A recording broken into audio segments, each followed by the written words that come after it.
hydrogen gas can have a therapeutic effect in essentially every organ of the human body. There's been over 170 different human and animal disease models that have been used to study the effects of hydrogen. They compared head-to-head with an approved medical drug, and they found that hydrogen gas inhalation was actually more effective than the approved medical drug.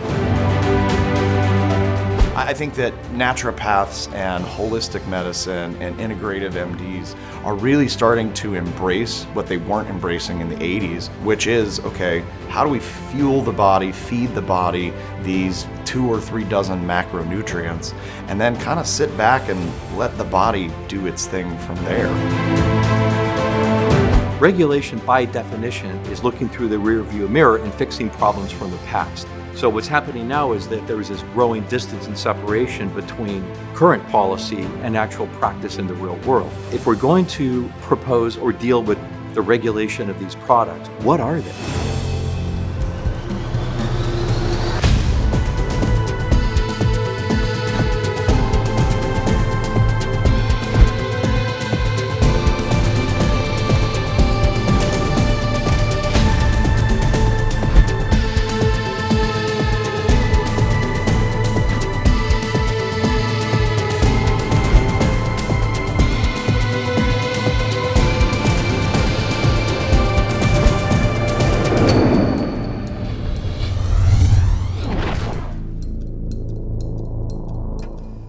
Welcome to episode 6 of Supplements Revealed. What a journey, and it's not nearly over yet. We have some episodes yet to go. And during this free viewing period, we have prices that you literally just can't say no to. You need to own this information. It is something that for years will continue to add value to your life. This is a library that you own that's going to contribute to your health and well-being, and also those who you really care about. As I have mentioned previously, we have multiple packages. You can pick the one that's right for you. Enjoy the discount that you're going to get during this free viewing period. Own this series and all the bonuses that come with it, and watch your life get better. So here we go. Let's gear up. Let's get into episode 6. Continue to watch these great experts share their wisdom with you.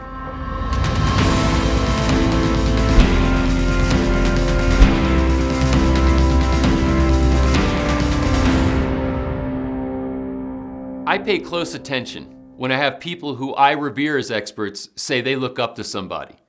This is true of Tyler LeBaron. People I know in the industry say, this guy is a serious scientist who knows his stuff, and he advocates for this thing called molecular hydrogen. I wonder if you've heard of it before. Important supplementation knowledge from Tyler LeBaron. Check it out.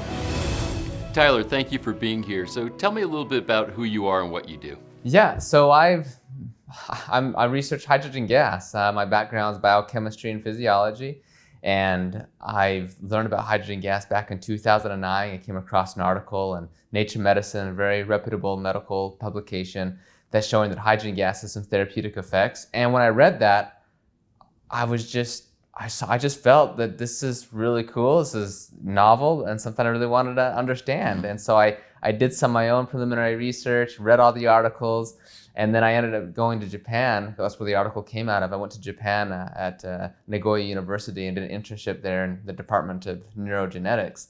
And I researched the molecular mechanisms of hydrogen gas and actually saw, with my own eyes, like actual biological effects occurring in cell culture and with hydrogen gas. And I was like, oh, this is interesting. I mean, from a biochemistry perspective, it's just like, how is this even possible? But anyway, as I learned more about this, I wanted to spread the word, and so I formed Molecular Hydrogen Institute in 2013, which initially just started out as a website. I just wanted to, hey, this is some of the cool research that's going on, and I just kind of, put a bunch of scientific articles up there and would start educating some people, or let people know what's going out there, because it's just very fascinating.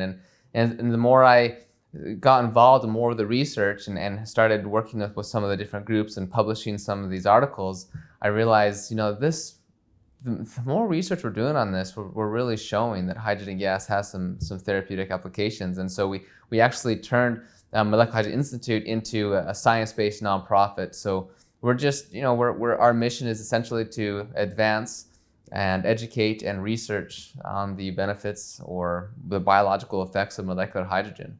I know of your reputation from a lot of sources, and behind your back you're referred to as the hydrogen guy. So what got you interested in wanting to do a bunch of research on hydrogen, and why should we care about hydrogen gas?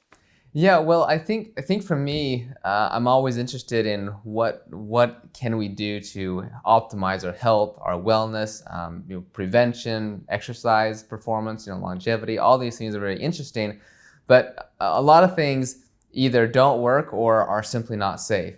And when I came across hydrogen gas, well, this is something very natural to our bodies already. Like we produce hydrogen gas from our intestinal bacteria, which is kind of interesting, but we're always exposed to hydrogen gas and the safety is very high. They've actually used it in deep sea diving to prevent decompression sickness, to prevent the bends, right? So to prevent this decompression sickness. And they've shown no toxic effects, even at very high levels. And so now we're showing that hydrogen gas can actually have some therapeutic effects. Well, then this is really something that we need to get out and people can actually use on a daily basis even. And that's probably what gives me the most excitement. It's not that, it's really green research. There's not, tons of, clinical trials, for, decades on out, showing all these powerful, proving that, hydrogen works. In fact, that kind of belies science anyways. Science does not prove anything. It only, it proves things false, actually. And if we can't prove it false, then it increases the probability that it's probably true. And with hydrogen, there's around 1,300 scientific publications that have been showing hydrogen gas that appears to have some therapeutic effects. And so what makes me the most interested in this is not necessarily that it's just the slam dunk panacea for everything, but the fact is the preclinical studies, the clinical studies, and the safety of hydrogen are so promising that I feel like, hey, this is something that we can really get behind, really research, and we are, and we're finding some really good stuff in the lab and in clinical research. What are some of these therapeutic effects? So to understand some of the therapeutic effects of hydrogen, maybe we need to understand exactly what we're talking about first. So we are talking about hydrogen gas, that's H2, right? The H2 molecule. So it's not, has nothing to do with pH, for example, potential hydrogen, that's a hydrogen ion. It's just H2 molecule, it's an alternative energy source. It's 3 times more energy dense than gasoline. It's, the Hindenburg, right? That's explosive. That's the kind of hydrogen that we're talking about. And it turns out, of course, this hydrogen can be therapeutic for us as well. And when we look at some of the physical-chemical properties of molecular hydrogen, it has rather favorable distribution properties. First off, in order for something to benefit our body, we actually have to consume it, for example. And then it has to go through our stomach or intestines into our blood, and then into our cells, through the cell membrane, then into, say, the mitochondria or nucleus or wherever its target is. Well, the things that dictate bioavailability is number one, like the size. Well, hydrogen gas is the smallest molecule in the universe, smaller than oxygen, so it can get through easier than pretty much anything else. Another thing is the charge of a molecule. And if it's charged, it's going to not go through the cell membrane very easily. Like, even sodium, potassium, these ions, well, they're ionic, they have a charge, so they can't go through the cell membrane except through a transporter, a channel, right? So you have a protein channel, a sodium channel, or a pump or something. Then another thing is its polarity. Well, water is also neutral, but water is a polar molecule. It looks like Mickey Mouse, right? The hydrogens and the oxygen here. And that's because the electrons are making it, the hydrogens be pushed that way. So it's a polar molecule. And that actually precludes it as well from easily passing through the cell membrane. It has to go through a channel called aquaporins. Well, hydrogen gas is a nonpolar, so it's neutral, it's nonpolar, so it can diffuse through the cell membrane, again, pretty much easier than anything else. And it weighs very little. If you look at, say, vitamin C is about 176 grams per mole, versus hydrogen gas is only 2 grams per mole. So it's very light. So all of these things allow hydrogen gas to very easily permeate and enter through the cell membrane, the mitochondria, the nucleus, just wherever it needs to go, the blood-brain barrier, and where it exerts these effects. And so some of these therapeutic effects, well, what are we seeing, in the lab, whether it be cell tissue, cell culture, or in the clinical trials? Well, essentially we've shown that hydrogen gas can have a therapeutic effect in essentially every organ of the human body. And we've the scientists, when I say we have, just generally with all the scientists, there's been over 170 different human and animal disease models that have been used to study the effects of hydrogen, which have shown an auspicious effect of molecular hydrogen. And so it's very promising. So when we look at some of these conditions, for example, like rheumatoid arthritis and Parkinson's disease, some clinical studies on that one, metabolic syndrome, hyperlipidemia, you have it's like stroke, cerebral infarction. In fact, there was one study that they did inhalation of hydrogen gas, and they compared, in this case, they compared head to head with an approved medical drug, and they found that hydrogen gas inhalation was actually more effective than the approved medical drug. It was a small study, it was randomized, but about 50 patients, so 25 in each group. But these are the types of things we're finding. And so to go to maybe some more of the mechanisms, because it can be kind of too good to be true for like, hey, every organ and this disease, 170 disease, like all these things. Because typically in pharmaceuticals, with pharmacology, you have one drug for one target, one receptor, one organ, one disease. It's very monolithic. Whereas hydrogen gas is this panacea, has this ubiquitous effect on all eukaryotes and all these different conditions. Well, the reason is because hydrogen gas helps with some of the most fundamental causes of some of these diseases. And two of those perhaps we can discuss is the oxidative stress antioxidant balance, which we can call redox. Redox means oxidation and reduction, so you have that issue. And then you also have inflammation. And those are the two things that hydrogen gas helps with, which we go into more.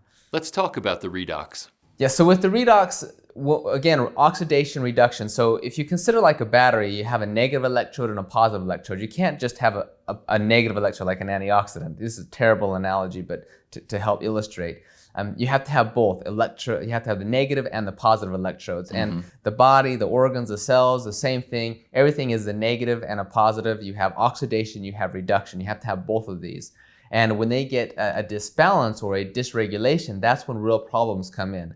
Now, we're familiar with oxidative stress. That's when you have an imbalance because you have too much oxidative molecules, oxidative species, superoxide, hydroxyl radicals, even nitric oxide, pernicious peroxynitrite, singlet oxygen. All of these are toxic reactive oxygen species or reactive nitrogen species, which are implicated in the pathogenesis of pretty much every disease.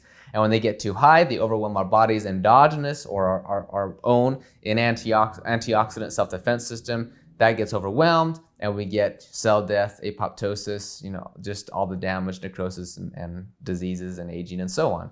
So, even more simple, if you take like an apple, right, you cut the apple in half and it turns brown, that's oxidation. Rust, that's oxidation. And we need to have an antioxidant balance, right? That homeostasis. So we need these antioxidants. And again, you can have a dysregulation. You can have too much oxidative stress, we know that, but you can also have too much reductive stress. So we talk about supplements and things. This is really interesting. When you look at the literature, when you take high doses of conventional antioxidants, actually they don't work. In fact, they actually increase mortality. In fact, several of these studies, they actually had to stop the study before they were finished because the people taking the antioxidants were dying and getting cancer faster than those on placebo. Now, we could go into many of the reasons why, but we just have to consider these are still, by definition, antioxidants. They have a reducing power, and that could potentially perturb the redox homeostasis of the body. And so we have to be very careful about this balance. You have to have oxidative species, reactive oxygen species, and you have to have the antioxidants. Reactive oxygen species are so critical. I mean, nitric oxide is a free radical. Nitric oxide is what dilates the blood vessels. It's so important, right? We have to have that, but it's a free radical. Superoxide, hydrogen peroxide, these other reactive oxygen species, they induce like mitochondrial biogenesis. They have a lot of benefits to activate various transcription factors. If we neutralized all these, we're essentially preventing the communication of our cells and the intracellular communication. So we need these, but we need the right homeostatic ratio. And if we have too much oxidative damage, we have problems. We have too much reductive stress, that's an issue. So there's actually genetic problems where you can have too high levels of, say, glutathione, a constitutively activated NRF2 pathway, for example, could lead to cardiomyopathies or other conditions. So again, high levels of exogenous antioxidant supplementation or genetic issues, all this can lead to a reductive stress. In fact, some of the new research is showing that aging and diseases is really associated not with oxidative stress, but really a redox dysregulation in which you can have oxidative stress occurring and reductive stress occurring not only in the same person or same organ, but in the same cell. So for example, in the endoplasmic reticulum, that's responsible for folding the proteins. And if you don't fold your proteins correctly, then they're not going to function correctly because structure dictates function. And so if you lack the oxidizing power, the oxidative potential to fold these proteins, then you're going to be in a lot of problems. And so this can happen with aging. This does happen actually, and various diseases. And in the same cell, you can have too much oxidative stress occurring in the cytosol. And so why would you think by taking, say, an exogenous antioxidants is somehow going to help that? If anything, it's going to exacerbate the very condition, the very issue. And indeed, that's kind of what a lot of the research is suggesting. It's about this redox homeostasis. That's what we need. And hydrogen gas is kind of this king redox adaptogen. I just published an article in the Canadian Journal of Physiology and Pharmacology with my colleagues, and that's one of the things that was we reviewed the literature and some of our own experiments. It's looking like hydrogen gas has like a hormetic effect. Hormesis is basically when a small amount of something that could be toxic for you actually induces favorable responses, like exercise. Exercise produces a lot of free radicals, a lot of inflammation, but those free radicals inflammation end up mediating a lot of the benefits, and that's why exercise is good for you. And of course, you can have excessive amount of exercise, which could be harmful, and that's of course those weekend warriors or just people go run a marathon without training. That you have a lot of problems after that. Mm-hmm. And hydrogen gas seems to operate on somewhat of these same principles, except we don't see a toxic effect even at really high levels. But we're still seeing that it can act as this redox adaptogen to help keep your glutathione levels at the normal level, or your superoxide dismutase levels, maintain your reactive oxygen species, upregulate or downregulate both the production of free radicals and the antioxidants, which kind of whatever those specific cells need to be in homeostasis. If you give hydrogen gas to a healthy cell, say this cell over here, nothing really happens. If it's already healthy, it's just gonna keep it there healthy. But then maybe this cell over here, this cell's struggling. And so maybe in this cell or this organ, this will help increase your glutathione levels, or maybe it'll have some other effect to get that redox homeostasis back where it needs to be. And that's where hydrogen gas really kind of shines. Again, it's like this redox adaptogen that can go and help wherever it needs to. And it's crazy it's able to do it, if you will, because hydrogen's too small to have a brain. Mm-hmm.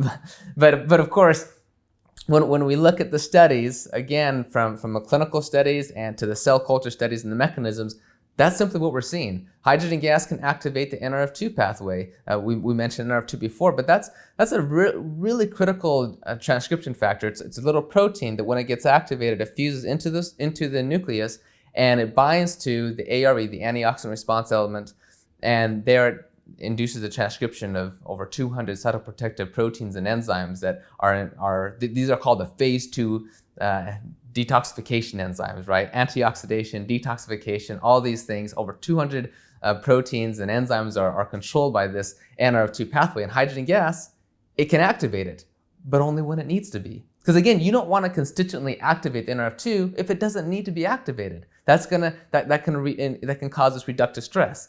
So again, all this data is suggesting that hydrogen gas is such a small, simple, humble molecule.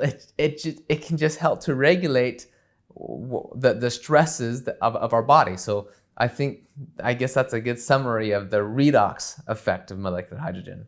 So you also mentioned inflammation and its role. How does that work? Yeah, so with inflammation, that's the other major cause of diseases and aging. Again, though, just like reactive oxygen species, not all inflammation is bad. We need inflammation. Inflammation is how we heal from wounds. It's how our immune system responds from getting sick. I mean, inflammation is so critical. It's very important for exercise as well. In fact, these eicosanoids, the pro-inflammatory cytokines, this all helps to mediate the benefits of exercise performance. The myokines from the muscles, all of these are are inflammation that is very critical. We don't want to just neutralize them. In fact, there's some evidence to suggest that taking high levels, just like high levels of antioxidants, taking high levels of conventional anti-inflammatories, these can actually negate or mitigate, attenuate some of the benefits of exercise training because you're decreasing that critical inflammation that you need.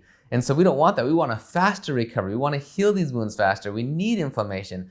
We just don't want too much inflammation, because too much inflammation, like with aging, is associated this low-grade chronic inflammation, but yet not a very good response when an assault comes, right? So we need to regulate that is really what we need to do. And again, hydrogen gas seems to help with some of these areas. It helps to regulate many of these pro-inflammatory cytokines like interleukin-6, as well as some of the anti-inflammatory cytokines like interleukin-10, tumor necrosis factor alpha, which so if we look at from a more molecular level, just briefly, all of these are controlled by various transcription factors. Just like we talked about the NRF2, there's other transcription factors that control inflammation. So we have like the NFKB, that's a good example, and CFOS and NFAT, but NFKB is a good one. And TNF alpha as a cytokine can activate NFKB. NFKB goes and binds to the DNA and induces the transcription of all these pro-inflammatory cytokines. Well, hydrogen gas, in many studies, have demonstrated that hydrogen gas can downregulate the NF-kappa B. And now we're not going to get that excessive inflammation. But in a couple studies, and I talk about this in my review article, actually show that in the early stage, hydrogen gas can actually increase NF-kB activation, which is very therapeutic. When it's a short time, short duration, and induces very cell survival protective molecules. But then it downregulates it after that. So we have this bifurcated, modulated type thing that hydrogen gas is doing to give our cells the best benefit. So again, going to the inflammation is in a lot of ways the root of so many diseases and aging, and hydrogen gas very mildly is able to just help to regulate that whole inflammatory cascade. And reactive oxygen species, free radicals, redox dysregulation, and inflammation, really they go hand in hand. It's like the two sides of a coin. You can't have one without the other. And they can work on a downward helical spiral, or they can work synergistically together positively. But they are very much linked together, and so also are the mechanisms of hydrogen gas. Protein phosphorylations and modulating gene expression. All of these different effects are going to influence, of course, the reactive oxygen species, the redox regulation of the cell, and this inflammatory response. So those are the two primary things, but there's other things like autophagy and that we could talk about as well. I didn't realize that hydrogen had a role in autophagy. What is that? Yeah, autophagy is amazing. It's kind of my new area that I'm actually, we're gonna do some more research. We're gonna look for some more markers of autophagy, of how hydrogen gas regulates that, and that's the key word. So with autophagy, as that's coming more, people are coming to awareness that with winning the Nobel Prize in 2016. But we actually don't want too much autophagy. So it goes back to what I was saying earlier. We want free radicals, but not too much. We want inflammation, but not too much. We want autophagy, but not too much. And excessive autophagy, that's linked to so many problems. That's linked to, whether it be atrophy, to an increased apoptosis, to cellular death, to less functioning, to it can even enhance cancer survival. It has so many problems with just having autophagy all the time, And one of the best ways to induce autophagy is, of course, fasting. But you can't fast forever. Like, you actually do need to eat, believe it or not. So that shouldn't come as no surprise. Well, several studies, and some pretty good ones, pretty well-respected journals, have demonstrated that in some cases, hydrogen gas exerts protective therapeutic effects by inducing or further increasing autophagy, and in other cases by downregulating or suppressing autophagy, but still giving the therapeutic beneficial effects. Again, it's like it knows, okay, cell, you need more autophagy, but you need less autophagy. Again, hydrogen's too small to have its own brain, but we just haven't figured out what the exact primary targets and molecular mechanisms of exactly how it's doing that. We just see the data from the cell culture studies, the animal studies, and so on. So that's a regulating autophagy. That's I think it's a great thing to take if you're fasting, for example. In fact, there's a lot of similarities between fasting and hydrogen. Maybe not a lot, but it's just some interesting things to consider. Maybe a couple of them I'll talk about real quick. When you fast, one of the first things that starts to happen is you get hungry. And the reason why is because, one of the reasons why is because you have an increase in this gastric ghrelin secretion. And ghrelin is a hormone that makes you feel really hungry. But it also has a lot of therapeutic effects. Ghrelin has anti-inflammatory effects. It increases growth hormone secretion. It stands for growth hormone releasing, actually.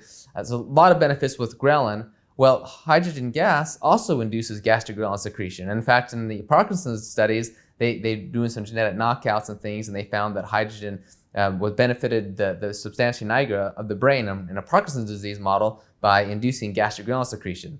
Although it's interesting because even when they did a genetic knockout on some different receptors, they still found a therapeutic effect of hydrogen gas on the Parkinson's disease. Dr. Noda from Kyushu University. So there's a lot of mechanisms at play, not just one single, monolithic thing. There's many targets, many mechanisms.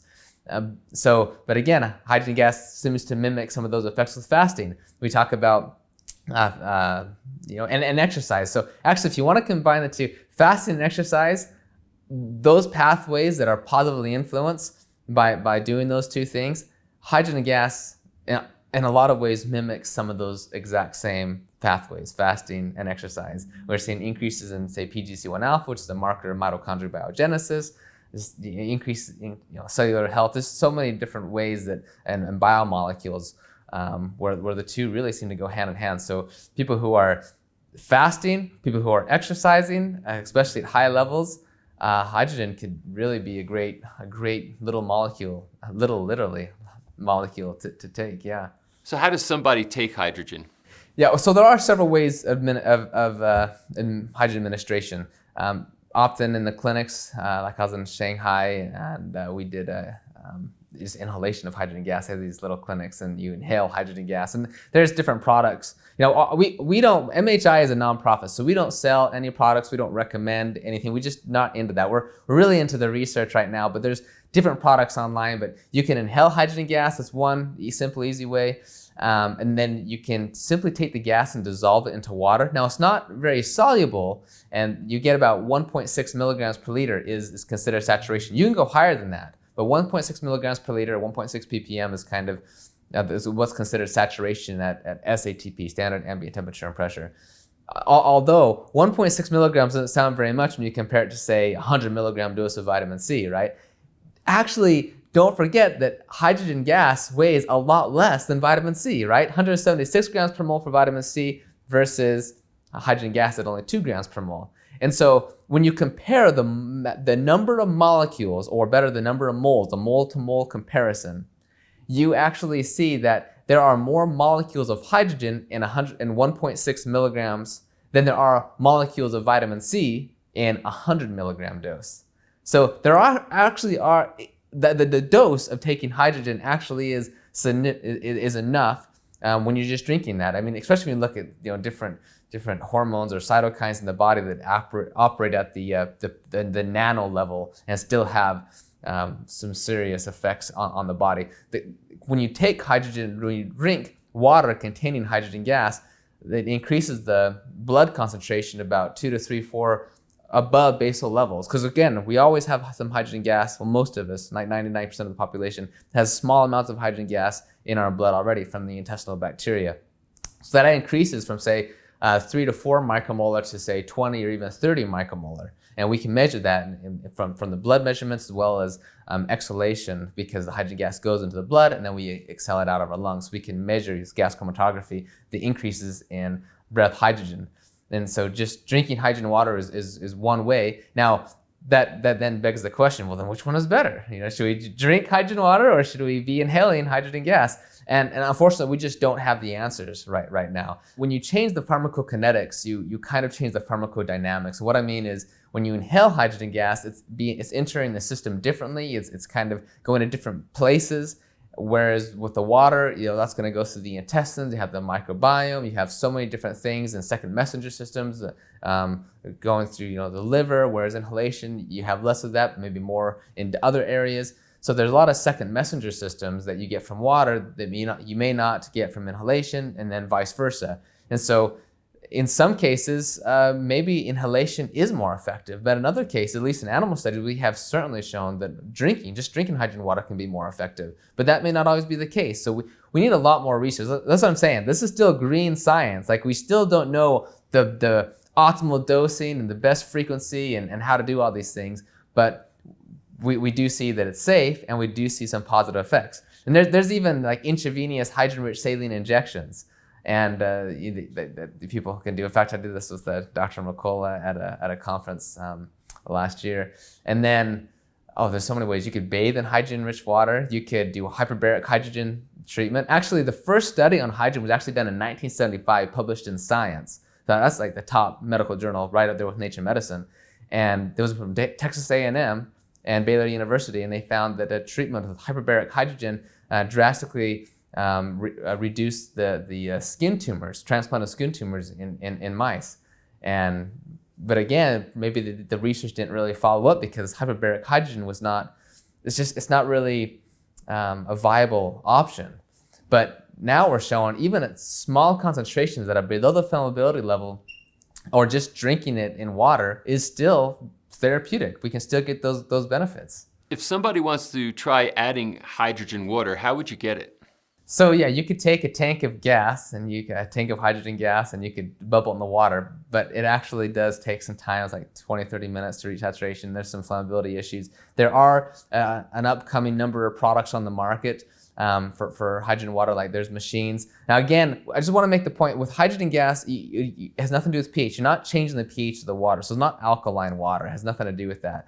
Yeah, it's just hydrogen gas. And now, water ionizers, they do, by definition, to do electrolysis, they do produce hydrogen gas. So actually the benefits of alkaline ionized water are actually attributed to the dissolved hydrogen gas, not the alkaline pH. And there's tons of research. In fact, we just published an article on diet-induced fatty liver disease. And this is back in 2013, we did research for the past, five years now. We just published it several months ago. But we used electrolyzed reduced water, so ionized water, had a high pH, had a negative ORP, all these things, but the concentration of hydrogen was low. And when we first were doing it, we couldn't measure the concentration of hydrogen. And we did the study, and there was no benefit. And we're like, okay, well, we have to measure the concentration of hydrogen. We were able to do that this time, measure the concentration, and it was only like 0.2 or 0.3 milligrams per liter. Mm-hmm. And then we did another study, and we just used increased. We did so no hydrogen, and also low concentration and a high concentration of hydrogen. And again, the low concentration of hydrogen, no effect, but the higher concentration had a very significant therapeutic effect on the non-alcoholic fatty liver disease. And we just actually did a clinical trial. We just published it last month on non-alcoholic fatty liver disease. Very, very small clinical trial, but very favorable results. And so going back to your question again, so how do you get this again? They're dissolving the gas into the water under pressure. There are some ready-to-drink products on the market. You have to be cautious, because a lot of times the concentration is not very high. There's headspace, so the hydrogen gas just goes into the headspace. You have to be careful with, pouches can work, but you have to be careful that it's a very durable pouch and all these things, and what the expiration date is, because it can still leak through some of the pinholes, and if it has a plastic spout on the end.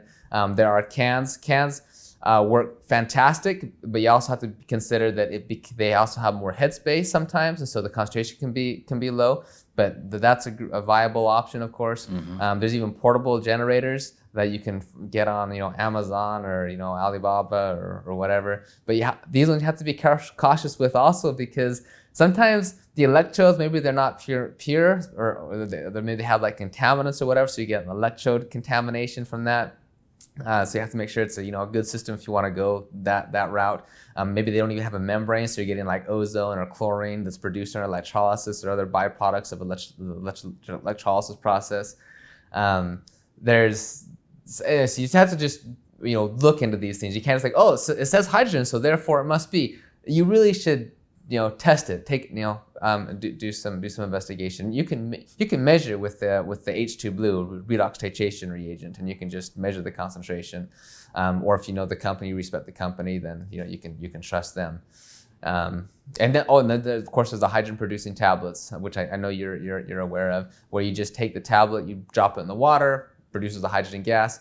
Those ones, of course, don't contain hydrogen gas. The tablets react with the water to produce hydrogen gas. So all those bubbles that you see being produced, that's hydrogen gas. And you can light that on fire too. It's kind of fun to do. But again, it shows that you are producing hydrogen gas. And then you get magnesium, which is good for the body. Most people are deficient in magnesium. So those are some of the easy ways of getting it. If you were to look down the road 5 to 10 years, where is this going? What are the glimpses that you're getting now? Yeah, it's an interesting question, and just some fun history. So when I came across this in 2009, there was nothing. I mean, there was only like 20, maybe 50 at the most articles published on this, but nobody had heard about it, of course. And I just felt I really wanted to look at this. So I spent a lot of time just doing like my own research, and I did like a little study, and nothing was there. And then I slowly started hearing more. I went to Japan, like I said, started the Molecular Hydrogen Institute in 2013. And then in 2014, 2015, I started looking at the research behind nitric oxide, right? Before that was like laughed at, like in the 70s, like there's no way that a free radical could cause all these effects. Like this doesn't make any sense. It's ludicrous to think that. And then of course, it was confirmed that nitric oxide was responsible, and it was the molecule, and it won the Nobel Prize in the 1990s. And if you look at the trajectory of like the research and the market, a lot of times the market is like 10 years behind the science. And so in like 2013 or 14 or so, I started, in some of my presentations I started saying that in 2017 would mark the 10-year anniversary, if you will, of the 2007 Nature Medicine publication. I said, by that time, we'll start to see influencers start talking about molecular hydrogen. We'll start to see that starting to get on the map in the market. And now we have. I mean, about that time, Dr. McCullough started talking about it, Dave Asprey, some of the fringe, if you will, alternative integrative practitioners. They're like, wow, what is this? This is coming from Asia, but there's like serious research on this. Like, this is cool. And so it started growing. And so I was like, hey, I kind of matched my prediction. So if I can be so bold or arrogant even as to make another prediction, I tend to think that maybe another 10 years, like 2027, right, from the 17, maybe hydrogen will be just so ubiquitous. Like it'll just be, everyone will be taking it, because we see studies not only in people with disease conditions, but just healthy populations drinking hydrogen water, like in a clinical study, just healthy subjects drinking hydrogen water. They decreased the sympathetic nerve activation, were more parasympathetic, had better mood and anxiety. These are just, clinical studies, only like 60, 70 clinical trials done so far, and like another 60, 70 underway. Quite a few research is just now starting to happen here in the USA. People are really getting interested in this with some pretty good universities. So it's starting to grow. And I think we're going to start seeing this in some of the big stores. You're going to just see it on the shelves, just see it kind of everywhere, and be kind of your daily life. Like, yeah, that's what you do. You take hydrogen water because it might help you. I mean, maybe not, but hey, it tastes good, it's safe, and there's something there. So I think we're going to start seeing it a lot. So if someone wanted to follow your research, how can they follow you and see what you're doing? Sure, yeah. So again, I'm just one of the many researchers out there, and I'm very fortunate to even be part of this group. And these guys are so much more qualified than me, but I'm just so passionate. I love it. I like to be involved, and I try to let people know what's going on, and I enjoy publishing some of the work and working. I have my own ideas on some of the mechanisms. That's really my main interest, is some of those mechanisms of how hydrogen gas is actually working from a biochemical perspective. But you're welcome, of course. Molecular Hydrogen Institute, again, we're a science-based nonprofit, and we're just focused on advancing the research, education, and awareness of hydrogen. So you can look at some of the studies there. We've kind of categorized things in different disease states. We are a nonprofit, a 501c3, so you're welcome to make a donation that can help us with the education, maybe some more clinical research and things. You can follow me. I just made an Instagram account today. Everyone's been saying, how do I keep in touch? And so just today, I made an Instagram account, and you're welcome to add me. It's just Tyler W. LeBaron. I'm gonna try to be a little bit better. I'm really busy with all the research and everything. We have some really cool stuff coming up, but I'm gonna try to do what I can to help spread some of this awareness and what we're doing on the research. So you're welcome to check me out there. Facebook as well, just Tyler LeBaron, and of course the website. So yeah. Thank you so much. This was a blast. Oh, thank you. It's my pleasure to be here. Thank you. Molecular hydrogen, really important supplement with a lot of science behind it, knowledge that I was happy to share with you. Thanks for tuning in.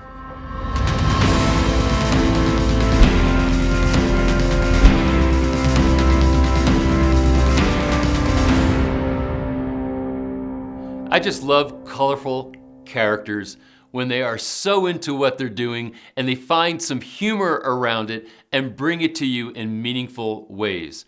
My interview with Patrick Sullivan Jr. and his company, Jigsaw Health, will teach you things, but it's also going to entertain you along the way. So enjoy this interview. Patrick, thanks so much for taking some time to sit with us. Thank you so much, Patrick. It's always great to meet another Patrick. For sure. We're charmed people. Well, our big day is coming up. Yeah, it certainly is. I won't ask you what you're doing because it might be antithetical to this whole nutrition conversation. But so, Patrick, what's your journey? What got you started doing what you're doing?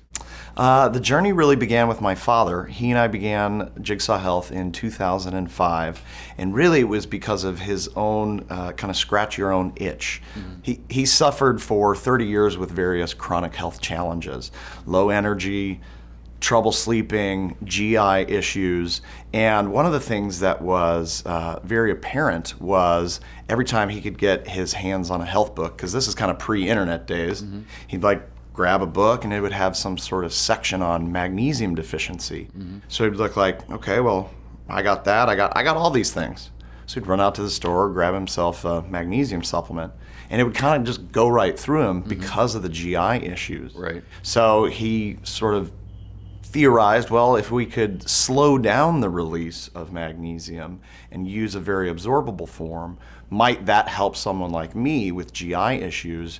Would they be able to absorb the magnesium better? Did your father have a background in health or nutrition, or what was his business before he decided to start investigating this? My dad is a lifelong entrepreneur, started out in the 80s creating a software product called ACT, A-C-T exclamation point. I know, I used that software in my business back in the 80s. Yeah, exactly. And so he would say in the background of sort of sales calls and board meetings, he was white knuckling it a lot. And I think that that is an experience that a lot of people have where they have to go to work, they have to feed their family, they have to do whatever it is, but they've got issues going on inside of them and they don't really know what the answer is. Right. It's interesting because the strain and stress that entrepreneurs are under really does have an impact on their health. There's a lot of stress, a lot of tension, adversely affects their bodies. Yeah. And even when they don't feel right, they have to show up. Exactly. Yeah. So then he started to read about, as you said, magnesium, and then but wasn't getting the results he needed, although he was still convinced that he had a magnesium issue. Yes, there was a number of things. As my dad said, there was never a silver bullet that he found per se, and that's what led to the name of the company, Jigsaw Health, sort of finding the pieces to your health puzzle. Magnesium deficiency was a really critical, important piece for him. And as I was saying, one of the challenges he faced was most magnesium supplements would just go right through him because of his GI issues, because of the gut flora, the lack thereof, from all the antibiotics that he had as a kid, the ear, nose, throat stuff. He's a baby boomer, and boy, you show up with a sniffle, they just throw antibiotics at you. Right. So what did he figure out then? So he started in this particular realm, started to work on seeing if he could slow down maybe how the magnesium went through. So maybe you can give us the jigsaw pieces and what they are. Our top-rated bestseller at Jigsaw for now 15 years is a time-release or sustained-release magnesium called MAG-SRT, sustained-release technology. It uses dimagnesium malate and some supporting B vitamins as cofactors of magnesium, and then plant fibers to essentially slow down the release of magnesium. And that enables the absorption to be so much better and so much more tolerable on the gut. What would somebody experience if they had a depletion of magnesium? That's a great question. One of the number one symptoms of magnesium deficiency is tension, leg cramps, back pain, that muscle tension in the shoulders. Those kinds of things are kind of dead giveaway for magnesium deficiency. Also, frequent headaches, low energy, trouble sleeping, those kinds of things are indicative of magnesium deficiency. Is it common that people have magnesium deficiency? Is there any data on how many people are deficient in magnesium? There's an NHANES study that shows that at least 68% of the population does not get enough magnesium in 68? 68% Wow. are not getting the RDI, 400 milligrams a day. So that's a big chunk, 2/3 of Americans right there. There are other doctors that estimate it's closer to 80%, 85%, and there are others that say, well, the RDI of 400 milligrams is way too low anyways. So yes, it's very, very common. What foods would people be eating if they want to get more magnesium? Ounce for ounce, almonds are one of the highest magnesium-rich sources. There's 71 milligrams per ounce of almonds, 71 milligrams of magnesium.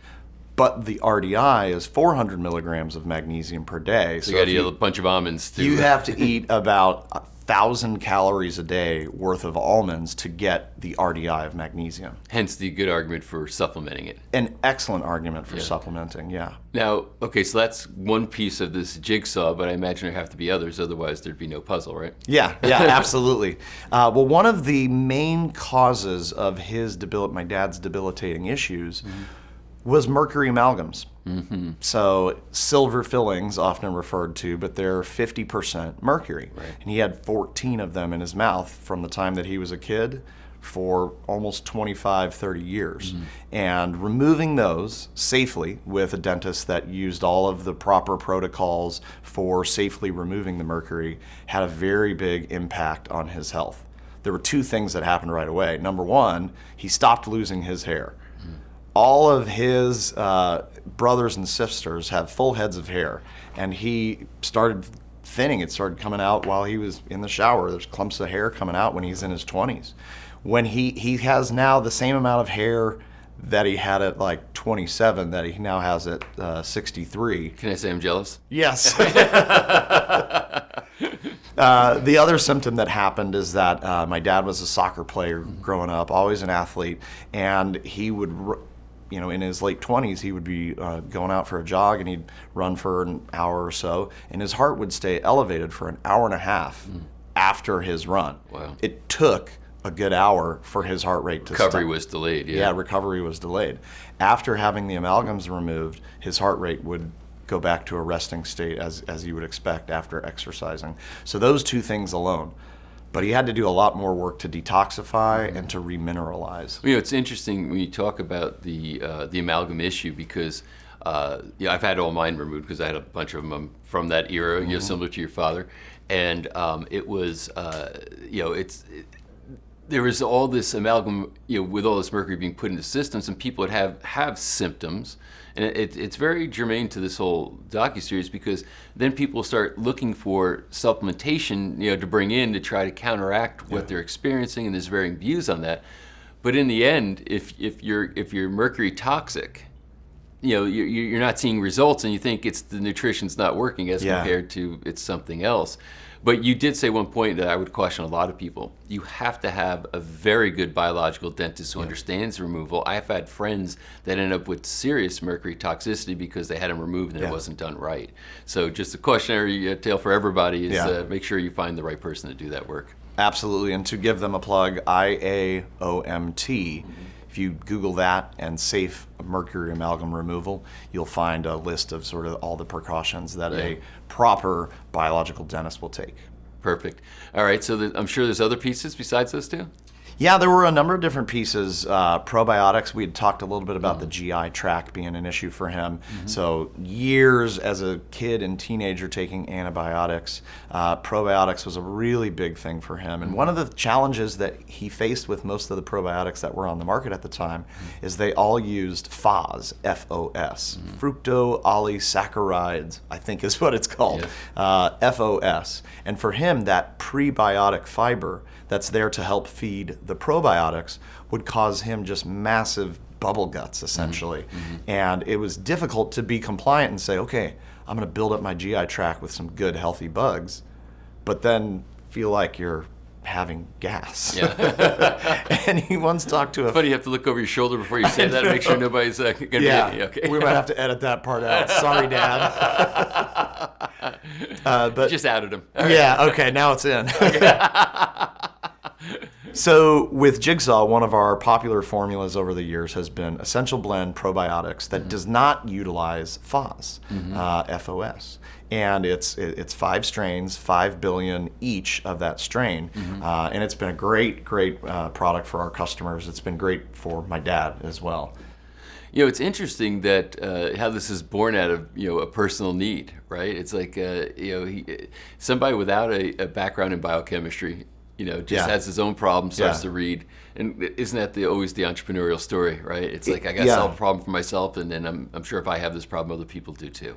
It's amazing how that happens. Well, we spoke earlier about my dad being the software creator, created a contact manager called ACT.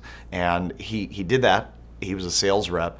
And I jokingly say, he did that not because he's good at remembering things.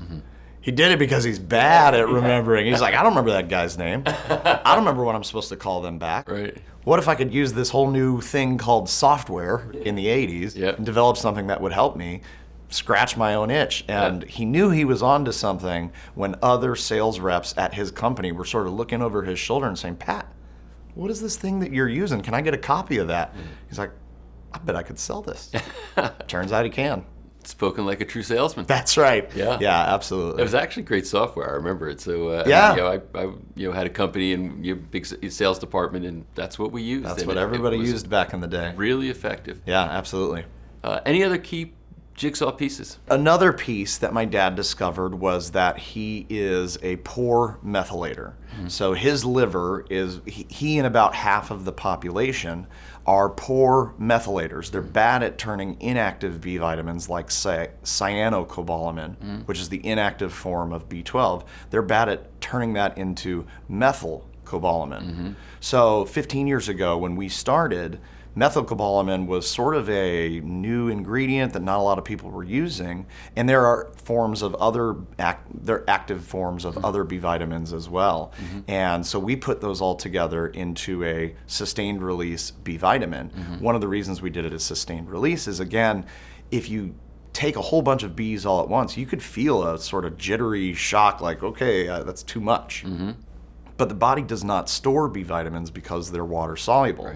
So again, my dad, sort of trying to scratch his own itch, was saying, what if we slowed down the release of the B vitamins using the same plant fiber sustained release technology and delivered all the active forms of B vitamins so that the methylcobalamin could go through the GI, not even need to go to the liver, and go directly where it needs to in the system. Why should people care about B vitamins? Oh, B vitamins are so good for energy. They're incredibly good for detoxification. And for us, being the magnesium people, one of our favorite things about B vitamins is how they help to make the magnesium react. So P5P, vitamin B6 in particular, is a cofactor that's found in almost every enzymatic reaction that magnesium is found in. So that's why we mix the P5P, the active form of B6, into our MAG SRT product. So there's sort of this the synergy, between these two things as they work together. Yeah. A lot of my friends will, who know I'm in the health space, and say, hey, I've got such and such problem. What pill do I take for that? And my answer is, there's, a couple dozen nutrients, and the body needs them all, and they all work synergistically. But pharmaceutical thinking is one problem, one pill. Right. And that translates sometimes into the natural health realm. And so I could say, for instance, if you're feeling leg cramps in the middle of the night, you've got Charlie horses stabbing your legs, and you're jumping around like a hyena in your bedroom, tripping over a lamp because of a leg cramp. Yes, magnesium is great for that. But magnesium also helps, it's a part of the ATP cycle, creating energy. So you're going to get magnesium for the leg cramps, but it's going to help out in all these other places as well. Right. And that's the same of B vitamins and so many other nutrients. You said that and characterized it in a great way. And that's sometimes academicians, who are in the research side of this, don't really get it down that simple. Yeah, yeah. But that really is the difference in the thinking, kind of the perspective or the philosophy is, you're right, the pharmaceutical approach, the medical approach is one pill for one problem, and it's very targeted in that way. But in nutrition, and this is really the foundational basis for the theme of your company, I think, it's a jigsaw, right? Yeah. And these pieces all sort of fit together in this sort of interesting way. Yeah. And it, that when you're taking something maybe to solve a problem, it does have this sort of pervasive or global effect that is also beneficial in nature. So kind of interesting, now I'm seeing how your brand is coming alive as far as the thinking around this. Yeah. Very cool. Any other puzzle pieces that? Well, for my dad, I know one of his rock bottom statements is that if there is an effect, there must be a cause. So during the pre-internet days, the pre-Google days, when all he had was, the library and health books, he was just sort of reading through, looking for what is the answer to my various health challenges. And one of the things that he said that people with a lot of complex chronic conditions with these varying challenges, one of the things that they have in common is that they've all seen a lot of doctors. And naturopaths and holistic medicine and integrative MDs are really starting to embrace what they weren't embracing in the 80s, which is, okay, how do we fuel the body, feed the body these 2 or 3 dozen macronutrients, and then kind of sit back and let the body do its thing from there. When you really focus on, especially I think minerals are kind of the forgotten stepchild of the industry, but our bodies, we're batteries. Right. We run on electrolytes. Minerals are electrolytes. Magnesium being one of the key electrolytes that's just not in Gatorade and it's not in Powerade. They don't put it in any of those electrolyte formulas? There's no magnesium? No, surprisingly not. Yeah. It's interesting. Sugar is the number one ingredient. Right. And you get a bump, right? If you're doing sports like sugar, glucose, you need that. Right. But it's not going to help with muscle cramps. It's not going to help with recovery. Potassium is really the electrolyte that everyone thinks about when they think about sports. Right. But you really need calcium, potassium, magnesium, chloride, sodium. You need that mixture. You need that blend. Yeah. So, and you bring up a good point, because a lot of times it's the letter vitamins that everybody's kind of focusing on, but Or CBD. yeah, that's the rage right now. That's the rage. That's the letter vitamin at the moment. Yeah. Multi-letter vitamin. Yeah, right, exactly. That's great. So Jigsaw, our tagline is, it's fun to feel good. And that really is the passion that drives us. So fun is a core value. Absolutely a Got it in core there. value. Yeah. And one of the ways in which we do that is we very much believe in edutainment. So how can we be entertaining while educating? And one of the ways that we do that is a video series that we call #FunnyFriday. Okay. I love For it. 2 years, we've been publishing a skit online that involves some sort of random whatever. It could be a musical parody. It could be a Braveheart skit where my face is painted in all green and we're fighting the legion of magnesium deficiency. We have a lot of fun with it. It's a really great way to just connect with our customers and for them to see us as a team working together, because it's not any professional actors. It's our own video crew and our own team. Right. And thankfully, our director of video production, he's a USC film grad, so he actually does make us look really good. Right. But it's, customer service and warehouse and marketing, all of us coming together. We just actually today published a skit that involves a headless employee. So special effects, Spielberg ain't got nothing on us. Is this what happens when they get out of line? That's right. Yeah. Well, no, not quite that. It's what happens. You remember that phrase? Did your mom ever tell you, boy, if you didn't have your head screwed on, you'd forget it at home? Well, we did a riff on that to promote our new product, Jigsaw MagPure Brain Boost, which features magnesium L-threonate, a really popular form of magnesium that's clinically shown to get through the blood-brain barrier. So it's a great form of magnesium, and we're excited to add it to our line of magnesium products. Well, I have to tell you, what comes across, and we've interviewed many people for this series, and a lot of it's, hey, it's very serious, it's very academic, it's very and there's these health concerns, and they're committed to solving some of these problems, in people's lives that they care about quite a bit. Yeah. But I think you're the first person to show up and said, this is going to be a lot of fun, and we can maybe clown around with this a little while we're doing serious work. That's right. Yeah. And I think that's really a great approach to say, let's maybe educate people and make this a little fun when they learn about why these things are important. Well, it's very true. It's fun to feel good. We're also pretty sciencey at Jigsaw too. We last year published a clinical trial. We did a clinical trial on MAG-SRT, our time-release magnesium. It was a study done with 91 human patients, MAG-SRT versus placebo, and it measured magnesium red blood cell count, magnesium serum, and then also self-reported deficiency symptoms. And that was published in the Journal of American College of Nutrition last year, peer-reviewed journal, well-respected, and it was a great day at the office to sort of see our product, our baby, our star, that had well over 1,000 5-star reviews on Amazon, to basically prove it's not just placebo. and we kicked placebo's butt. Yeah, so I was going to say, so there's a great effect. And incidentally, hey, placebo's still better than taking a drug because it doesn't have any adverse effects. Ironically, it is. A lot of times it's crazy. Yeah. Well, we were 5 times better than placebo. And at first, I was talking to the research team. I said, is that good? I don't know, 5 times better than placebo. They said, well, when they're doing a drug trial, they look for 50% more effective than the active that they're testing. So 1.5. Right. And you're 5x. We were 5 times better than placebo, so I was very proud of that. Magnesium saved the day once again. Well, I guess somebody had to fly in with a cape on that one. We haven't quite done a Superman parody video yet, but we did do a music video that involved MAG-SRT versus placebo. Let's get clinical, I want to get... I didn't sing. I'm the guitarist. I don't sing. I was going to say, I know you play guitar. Did you sing that one? No, I don't. My lovely wife, Ashley, is the singer. She's also the director of business development for Jigsaw. That's true. So everybody wears a couple hats. Like the warehouse manager is also the bass player. The creative director is also the drummer. Right. At Jigsaw Health, we may be the only company in the industry that also has a costume budget.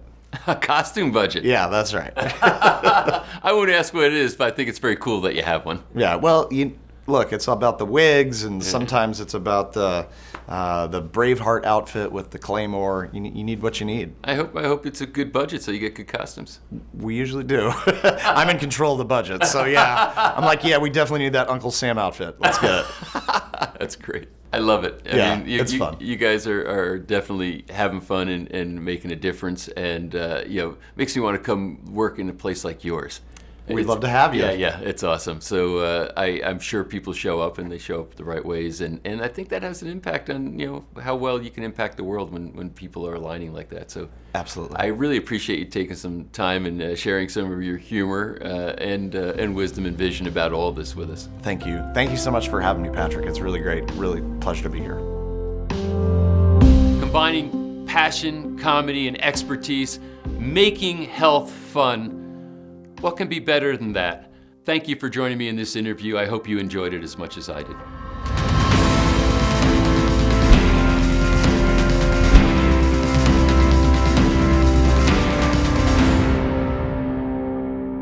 Every once in a while, I get lucky enough to sit down with a living legend. That happened in this next interview with Loren Israelson. He is a legend in the supplement industry because regulation around supplements has a massive impact on what's available to you.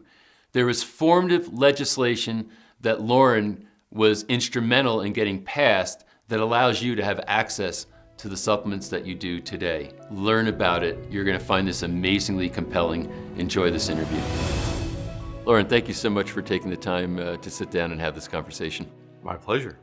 So when your name comes up, there's a lot of reverence around it. So a lot of people think highly of you. Tell me about your background and how you got involved in the nutrition industry. I got involved it's 40 years ago this year. I was finishing law school, decided I didn't want to go practice in a conventional sense. And just by chance, I met the general manager of Nature's Way, at that time a small herb company. They offered me a job as general counsel. I thought I would give it a try, and I've never looked back. Wow. So what was that track like? So you went to work, you're the general counsel. What kind of things were you dealing with? That was a great question. I wasn't sure myself. That I believe I was the first general counsel in this industry, which was 1981. I did a couple of years of work before the formal job offer. At that time, the industry was a very different industry than today. How so? It was much smaller, that we would all know that there was a health food store in town. Most people hadn't gone into it. If they did, it had a very peculiar smell.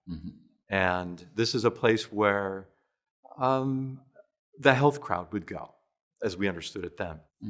I had no personal experience growing up in the natural products industry. It just wasn't part of my experience or my family's.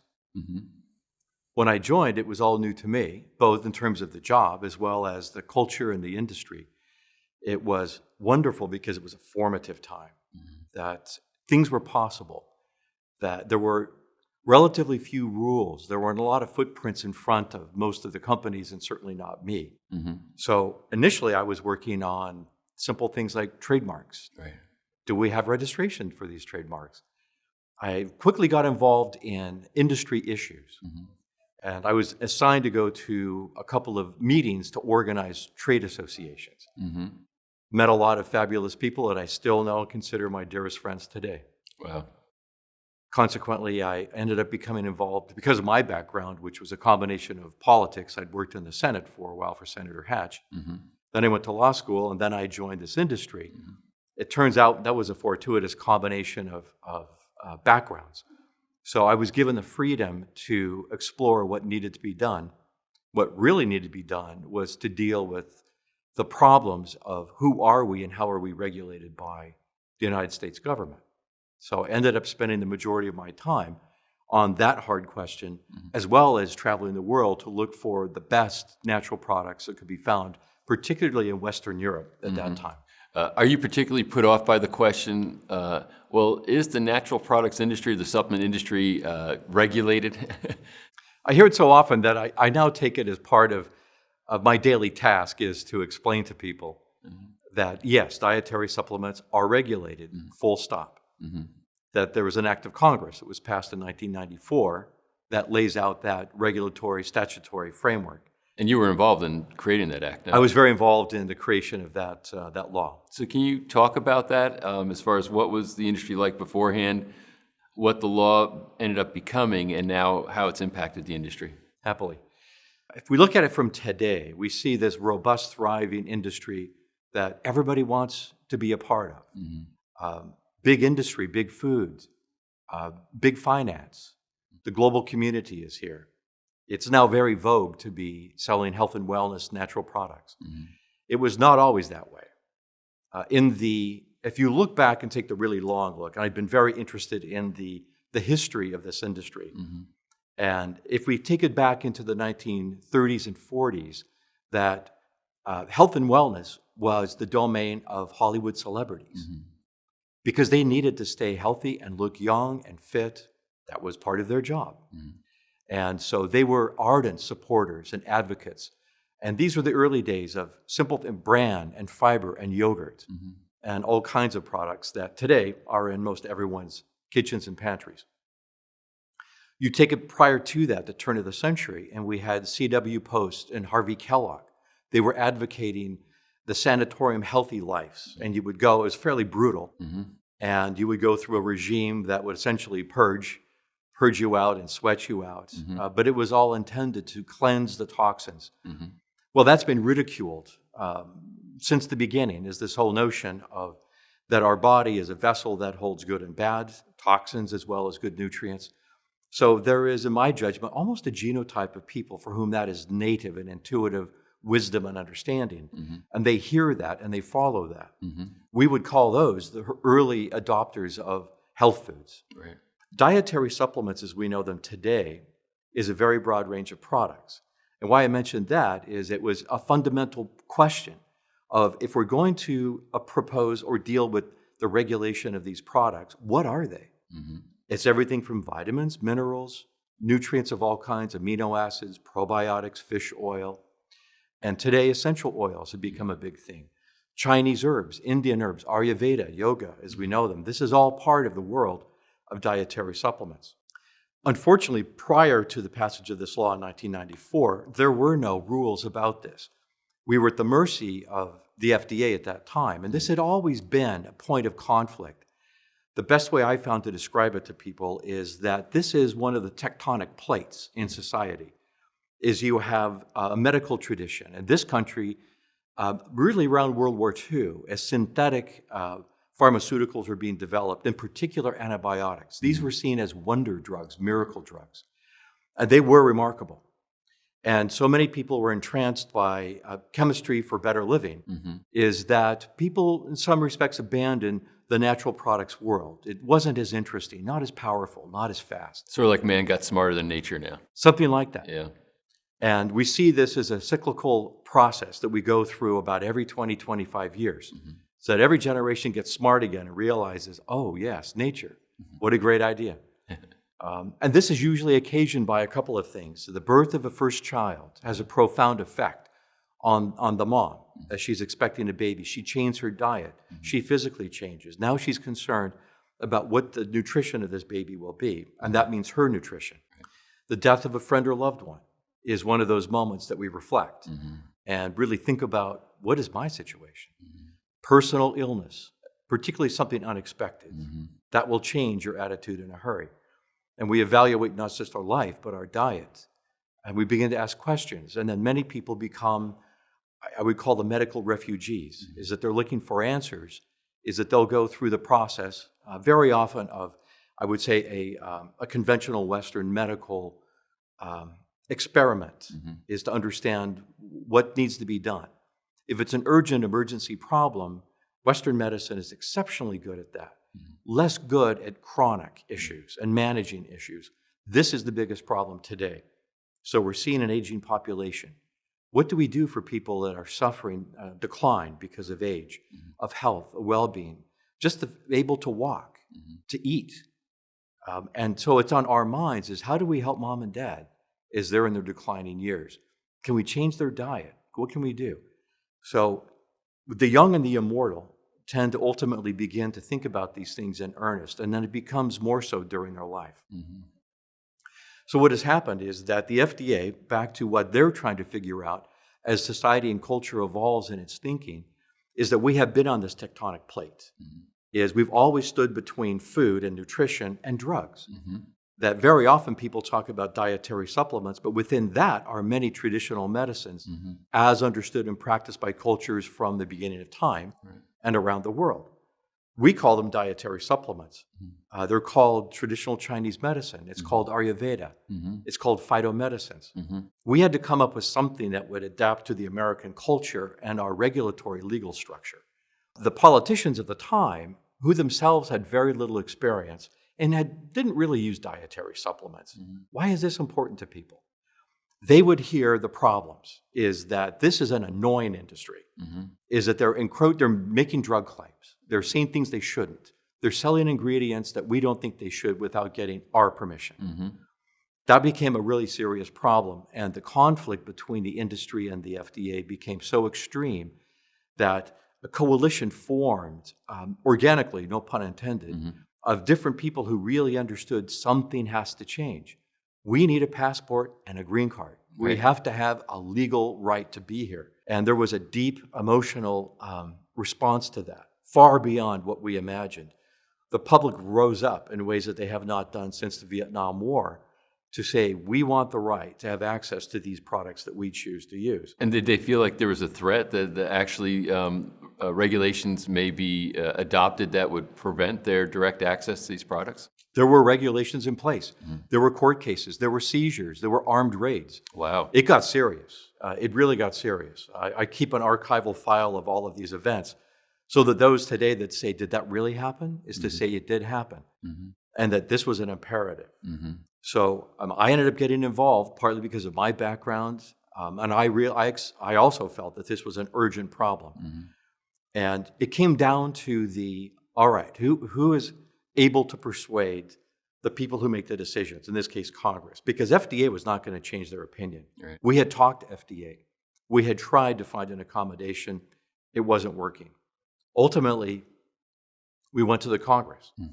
And it began as one of those, this is never going to go anywhere. Little did all of us know that this would evolve into one of the biggest issues of the 1990s. And it became a revolution. Millions of people literally wrote, it's different today, is that they would actually write a letter. They would make a phone call, send faxes. And it was at such an unprecedented level that it caught Congress by surprise. And there's one thing Congress doesn't appreciate, it's surprises from their constituents. Right. And they kept hearing about this dietary supplement issue. So as this legislation was developing, we had to cross these important questions. So what is a dietary supplement?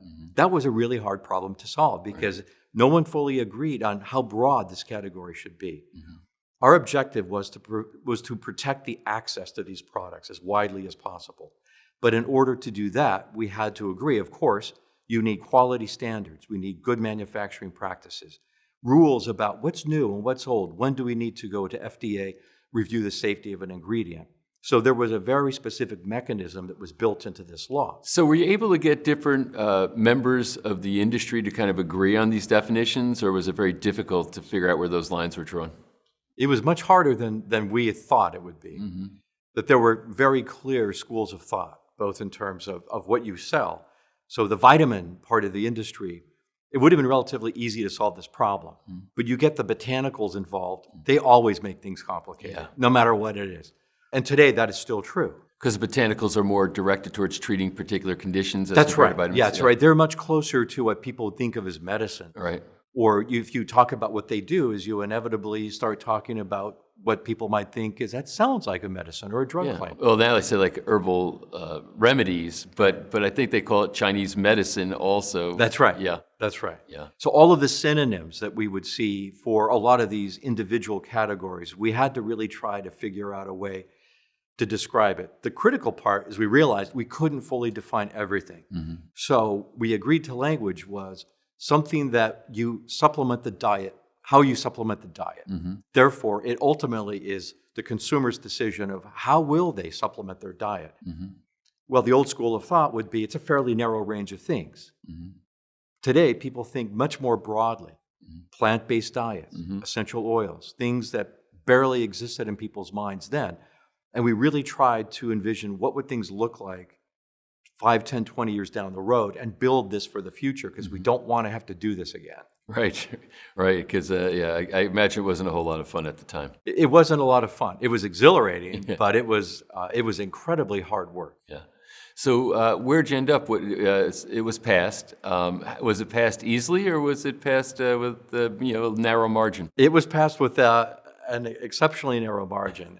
This is, to my knowledge, I'm unaware of any other statute that has passed the way that the Dietary Supplement Health and Education passed. What's that for short? That DSHEA is the DSHEA, acronym. yeah. So the full title, we now call it DSHEA.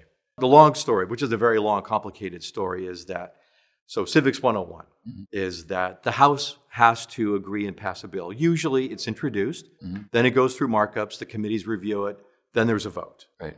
That never happened in the House. So that was unusual point number one. Okay. They did that in the middle of the night through a special procedure because the Congress is about to adjourn and go into the 1994 elections where the Democrats were about to get wiped out. The bill then goes to the Senate, and it has to go what's called the Unanimous Consent Calendar, or the UC calendar, which means that all of the members of the Senate have to agree without objection that this bill will pass. Well, there were some plans put in place to try and block the bill at the very last moment. So there was an 11th hour negotiation that became a very tense standoff between several members of the Senate. They finally reached an accommodation, and our bill passed the third from the last bill of that Congress at about midnight. Wow. And nobody knew until the next morning if it had passed or if it had died. And we were sitting in one of the Senate staff offices watching on the CNET internally, and we ourselves weren't sure. if it would pass or not. And then the president would have to sign it, Then the president would have to sign it. which was Clinton. Bill Clinton. Yeah. So, and he signed it. He signed obviously. So then, was it highly celebrated within the industry that this happened? I mean, were the pharmaceutical industries trying to block this, or what were the opposing forces? Yeah, there were a lot and various opposing forces, many that we didn't know of and expect to see. So this was the great coming out of everyone who had an opinion on the subject. Everybody has an opinion on dietary supplements, Right. so, So as it turns out. yeah. So the medical community was quite openly against this. The processed foods industry was against this for their own interesting reasons. Right. A side note, it gets a little bit technical, but the Congress passed another law in 1990 called the Nutrition Labeling Education Act. This is why you have a nutrition facts panel on foods that you buy, so you can see how much fat and protein and so on. Good thing done. Right. But it also created health claims for foods, that oats are good for your heart, fiber is good for your other parts, and so on. That created a problem, is that we, the supplement industry, got cut out of that deal, and we kept saying, you're forgetting us, and they said, that's unfortunate, can't be fixed. That created a bomb that started ticking, and we knew that was a problem. So all of this coalesced. So 2 years later, we said, we have got to remedy the problem because of another act of Congress. So a lot of the industries that got their deal in 1990 were now thinking, wait a minute, this sounds like you're getting a better deal than we got. And there was a bit of grabbing onto the coattails here to try and slow this down. Today, they would say thank you, because they're enjoying the benefits of all of the education that has evolved out of DSHEA and an awakening of public consciousness and interest in natural health and wellness. If you look at this big show we're at today, is all of the big well-known food brands that you would see in the typical grocery store are extremely keen to find young, interesting organic companies and brands with fresh ideas. And they can't buy them fast enough. Yeah. And so we are an incubator for both ideas, because there is a very still young spirit in this industry of thinking about and addressing problems, and we do it with a passion and enthusiasm. It can be chaotic, but people love this. This is all part of why this is such a vibrant, interesting industry, is that it hasn't calcified. It has matured a great deal, but there's still a great deal to be done. And for those of us that began our careers in this industry, I have many friends and peers that have been in this industry longer than me, and I'm at it 40 years. Yeah. And it becomes a life's work, and we see it that way. I've been watching for a long time, as my father owned a small, independently owned health food store from the early 70s, through the 70s. So I was a weird kid because of taking Tiger Smoke bars to school, or taking supplements and all that kind of stuff. And it's been really interesting to see how the thinking and the culture has completely shifted around all of this. And I guess just to kind of put a final point on what you're just saying. So there's been actual acts of Congress, passed that regulate the industry, so that it's, so for anybody who's got any question about it, this is a very regulated industry, not an unregulated industry. It's a regulated industry.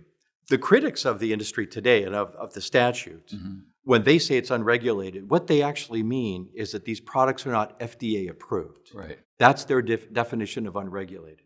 Yeah. Well, in our industry, it was widely understood is that the whole point of this is that many of these products and ingredients are products of nature that were here before we were here as humans. Right. Is that we have coexisted with them.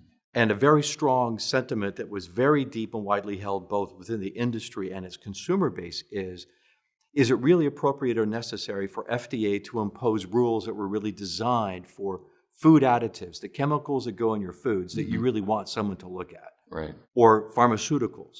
Again, we want people to be very careful as they're developing new chemistry. Right. But when it comes to echinacea and garlic, do we really need FDA to step in and take a long, hard, expensive look at this? Yeah. Intuitively, the average consumer then as now says that doesn't really make much sense. We don't think that's going to add value. But there are other newer ingredients where the law says you have to take it to FDA, make sure that they agree that you've done your safety homework, and present the product to the consumer after it's gone through a review. So there will always be this disagreement. with this term regulated. And I lament the fact that those that actually know it is regulated still use the term unregulated, but by their definition. Right. What are your activities composed of now? What kind of stuff are you doing? Well, today, interestingly, the FDA commissioner very recently said, we think at FDA it's a good time after 25 years to discuss amendments to DSHEA. The world has evolved and changed. That DSHEA was passed in 1994. Amazon was founded in 1994. So a lot of the real fights in our industry at that time were around of how do you share information with consumers? That is no longer the problem. The problem is how can you make sure you're getting qualified, useful information? We're buried in an ocean of facts. People are looking for wisdom and for knowledge and trusted source. Right. So there are a number of things that I think FDA would say, these are what we consider to be discussion points. I think within the industry, there are a number of us that say, we're interested to hear what you have to say. If there is good reason to fine tune, let's listen and see if there's a path forward. Turns out the commissioner just informed the public yesterday that he will resign in 1 month. Really? Came as a surprise. So we're not quite sure what the timetable or the urgency of that discussion will be. The other thing that's keeping me up is CBD hemp extracts. This has become a fascinating issue for many. First, you have cannabis, both for recreational and medicinal. More recently, the Congress is part of the Farm Bill, which is a very important bill that every 5 years has to pass. And this sets agricultural funding and policy and does a lot of things. And part of that bill included a provision that would remove DEA control over hemp.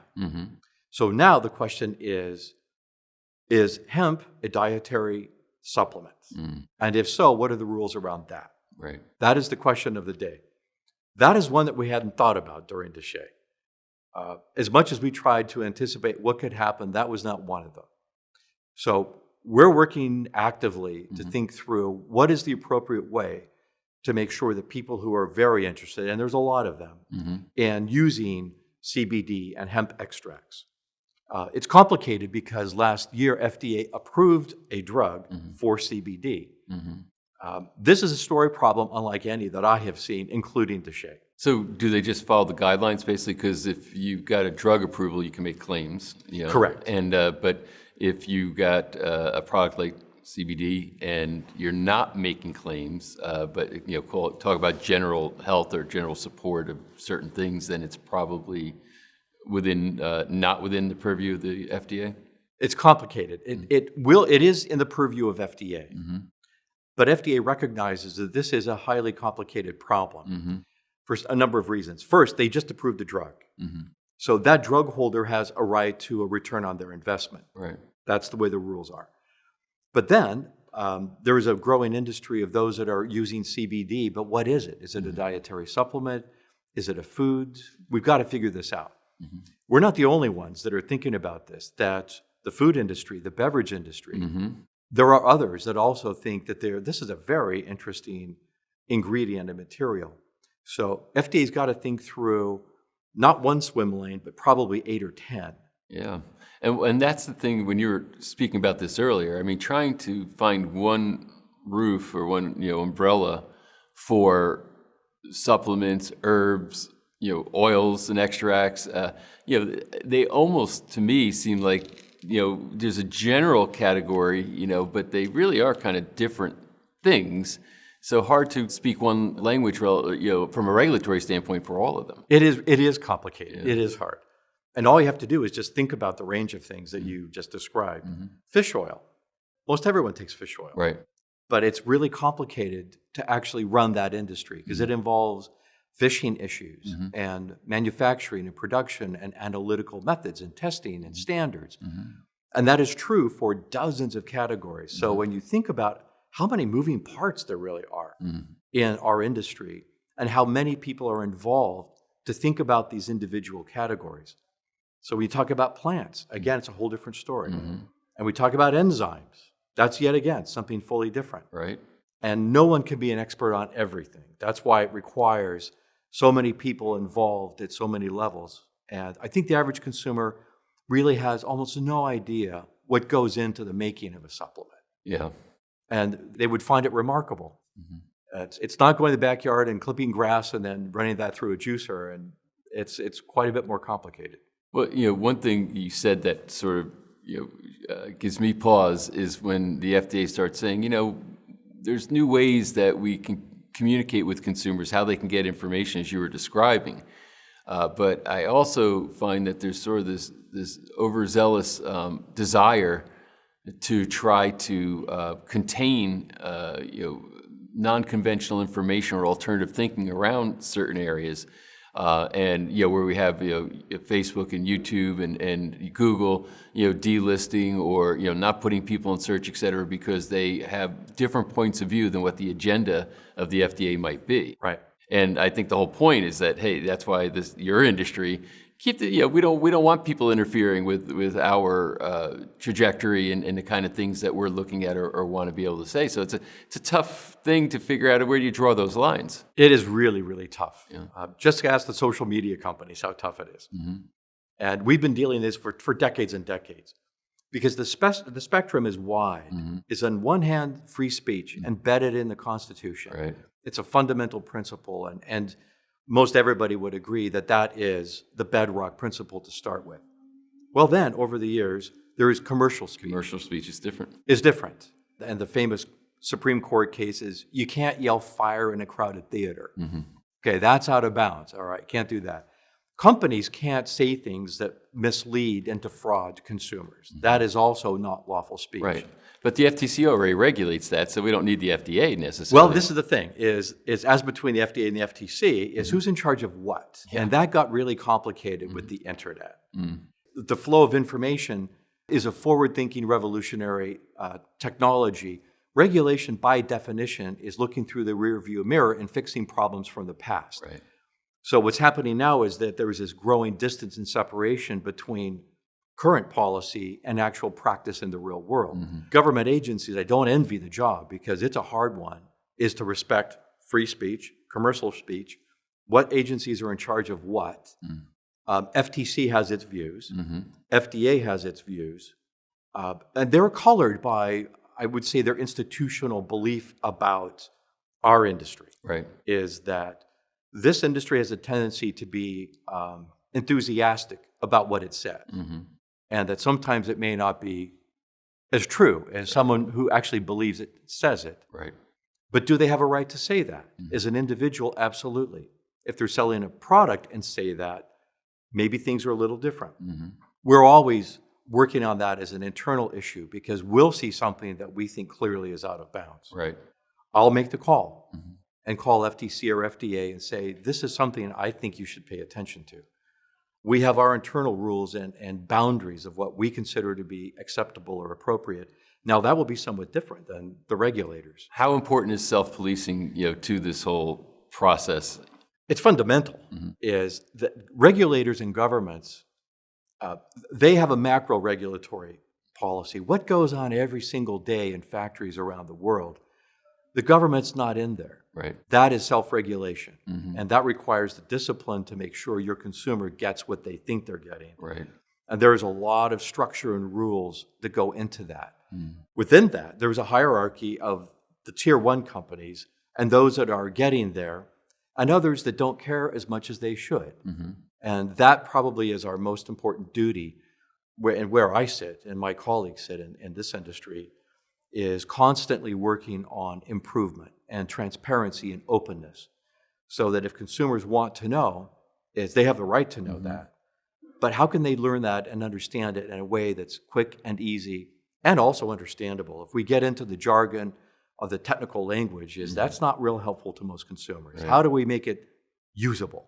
I know for many consumers, because I get these questions a lot, who are entering this world, saying, geez, I need to start getting myself on a good nutrition program, and, overwhelm of information and varying claims and varying points of view about this is the best way, no, this is the best way, et cetera. How can they identify the bad actors, things they should be staying away from? Is there a way for them to do that? There are ways for them to do that.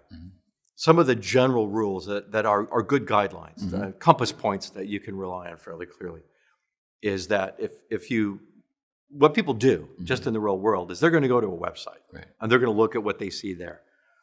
What I look for when I go to a website would be, for example, third-party certifications. Very specific.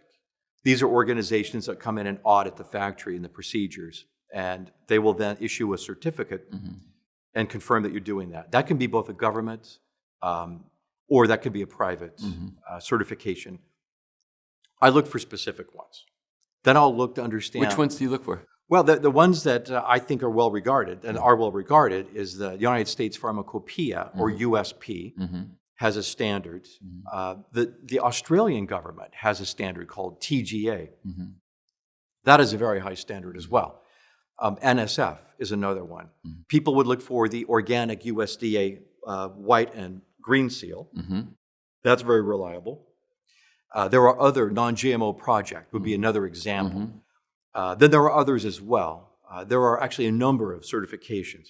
So depending on where you are in the industry, that you'll have multiple certifications. It's expensive. So you would look at that. I would look at the factory, the facilities. I'd like to know where they are physically. I would like to see... Where would you want them to be or not want them to be? Well, they can be anywhere. Yeah. Is the way I see it is quality is a process. It's not a place. Right. And it could be in China, it can be in Germany, it can be in the United States, it can be anywhere. I'm looking for the process and the procedures. Okay. And the world's best can be from lots of places. There are some consumers that have a preference for made in USA. Right. Fine. Sure. I would also look for, I want to see the people. I want to see their experience and their background. I would like to know that their refund return policy. I would like to know what trade associations they support and belong to. I would like to know their charitable support and contribution, how they give back to the community that they are a part of. All of those things will tell me fairly accurately a first cut of whether I would be interested as a consumer. Then I would pick up the phone. I have the luxury of picking up the phone and calling people that really know these things. Right. And I'll see a new brand, and I'm curious. So I'll ask around, and I'll get the straight story. That's something that's really important, because if you look at the surveys of how do people make choices and decisions about what supplements they buy? Friends, family magazines, Dr. Oz, they're a personal physician, a pharmacist. Right. There's a whole number of ways, online searches, but when it really comes down to it, the more important and serious the concern is that is driving their interest, the higher up that they will go to find the most credible source they can, and not one. They'll ask people they really, really trust. And some of them will have personal experience. I would offer the caveat is that we are all different genetically, and where we stand in life, our health, our age, life experience, and that, as with anything, foods, drugs, medicines, is how we respond to these things will also be individual. That is the real promise of our industry, is that we have the ability to begin to design personalized nutrition, which is a fabulous opportunity, is to really look at someone's DNA and what is called epigenetics. And this is what flips the switches on in our bodies that can promote good response, hopefully minimize or reduce bad responses. Everything from cancer to inflammatory disease. And that is something that we're all very interested in, is because we're all different and we absorb nutrients in different ways and react. If we really could know more precisely what I should take and how much of something and when. I got some great advice recently about biorhythms and when is a good time to take certain nutrients. Makes a difference. Yeah. Gets a little complicated, but people that are really interested and motivated will take this on as a life study. And we see that sort of passion among consumers is, this is really important. I've noticed over the years, some of the wealthiest people in the world, the one thing they cannot buy is health. And they are acutely aware when they become ill, is where do I get the best of the best of the best? I would like that to be the premise on which all of us would be able to look for and find the best of the best and make it affordable and accessible to people. And this takes us back into the regulatory policy issues of who makes these decisions of what I as a consumer can choose And how can I know that I'm getting what I really want and need? Right, and have access to it. And have access to it. Yeah. So where do you see it all going? You've been in this for 40 years, and with technology and information flow and everything else, there's got to be fairly rapid changes or expansion going on. What do you think the near future looks like? The near future, CBD is right in front of us. This is one of those big ones. The other big ones will be FDA's view if they are going to suggest or promote changes to our underlying law. That would be a really big deal. Technology clearly is a driver. That access to information is going to evolve so quickly that we're all breathless trying to figure out what the next step is and how do we choose and sift. I personally think that genetics is incredibly important.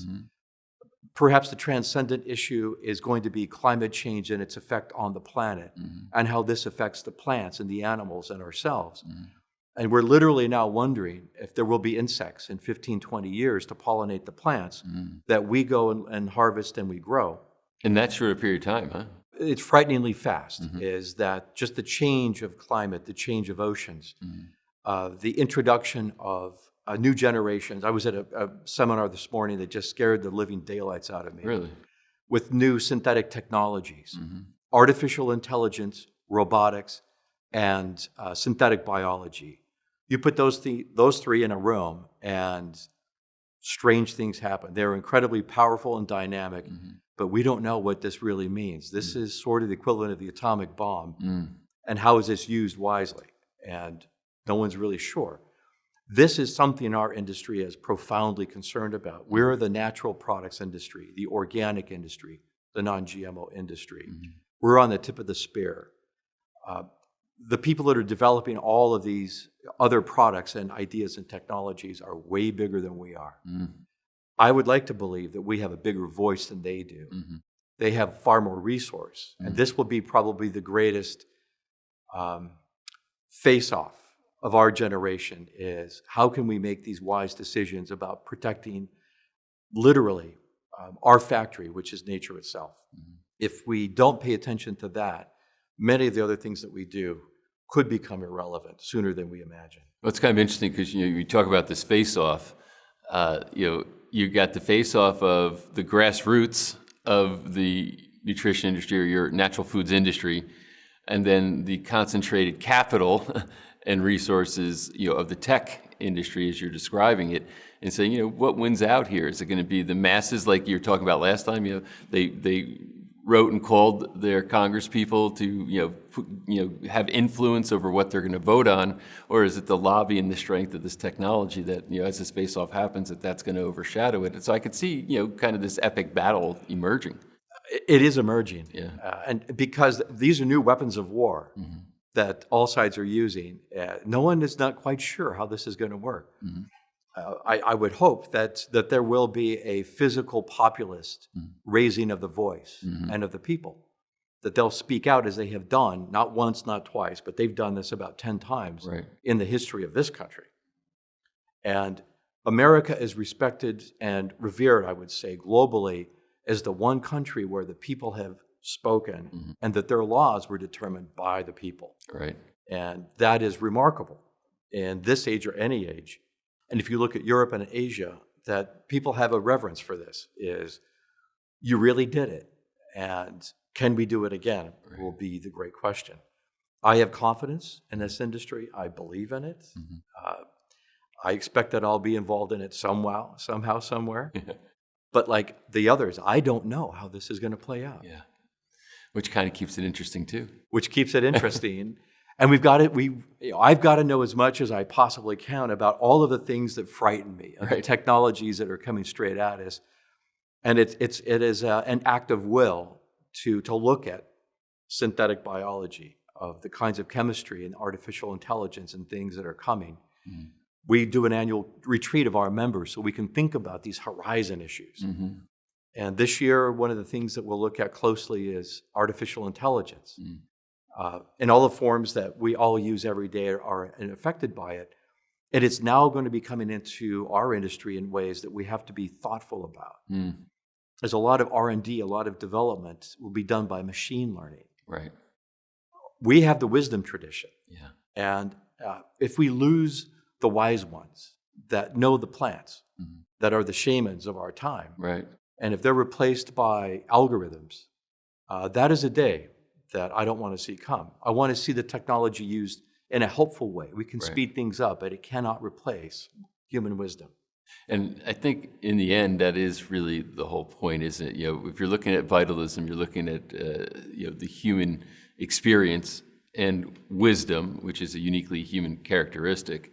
And then you see this move, I think, in medicine and law. AI is going to affect all those things, where it becomes very algorithmic, very robotic. Yes. And it's not really something that says, hey, these are individual human beings, with their own individual souls and spirits, and that this plays a role in their expression of their life. And what they grew up with on this planet, as you described, you said, your lab, I think you described as the earth. It's that's your source materials.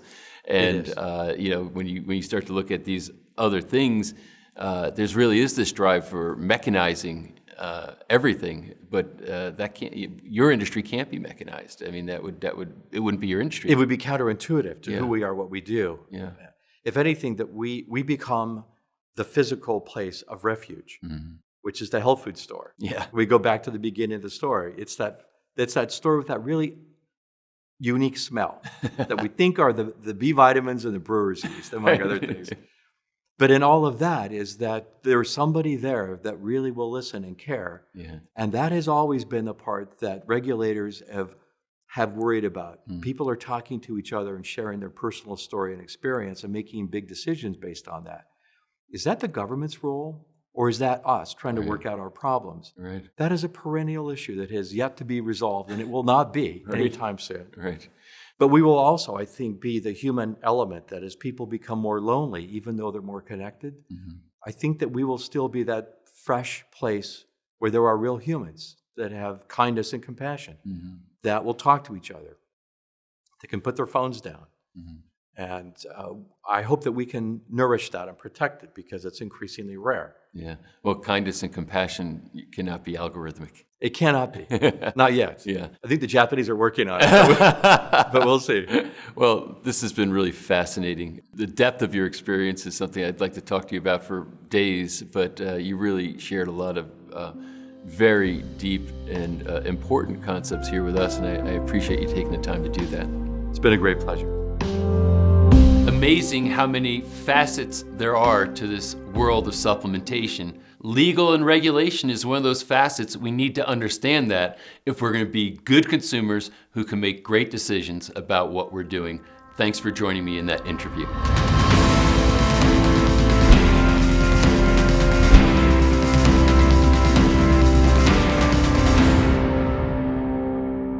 That completes episode 6. We are 2/3 of the way through our free viewing period. So grateful to be here with you and share all this information. Again, I want to remind you, during this free viewing period, we are steeply discounted as far as the pricing on owning Supplements Revealed. And not only will you own all the episodes, but you should be checking out the packages and look at all the bonuses that are in there. We designed this so it would have massive impact on your life. We put a bunch of bonuses on top of the basic series so you can get the most out of your Supplements Revealed experience. We have coming up next episode 7, and it's no exception. Lots of great information in there. Can't wait to share that with you. I'll see you there.